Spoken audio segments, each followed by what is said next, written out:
ये देखिए दोस्तों, इस जगह का नाम है the great national Himalayan park. कोई कोई इसको मिनी स्विट्जरलैंड भी बोलता है और कोई कोई द मैरोस बोलते हैं। क्या गजब का व्यू है दोस्तों सच में। और यहाँ आने के लिए आप लोग को करना क्या है बोलने से, सबसे पहले मंडी या फिर मनाली से एक बस पकड़ना पड़ेगा। फिर और टनल बोल के एक जगह है ना, टनल, वहाँ पे उतार के फिर वहाँ से आप लोग को दूसरा एक बस पकड़ना पड़ेगा।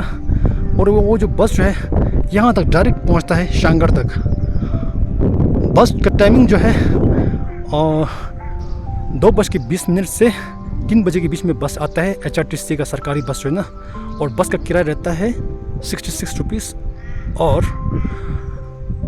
यहाँ तक 30 किलोमीटर का रास्ता है और शायद 2.5 घंटा 3 घंटा लगता होगा बस में, क्योंकि रास्ता नीचे रास्ता एकदम ख़राब है, रास्ता अच्छा नहीं है। तो अगर आप लोग को आना है तो बस में आएंगे तो अच्छा है, बाइक में तो बिल्कुल मत आना क्योंकि रास्ता एकदम कच्चा है, ख़राब है। और देखिए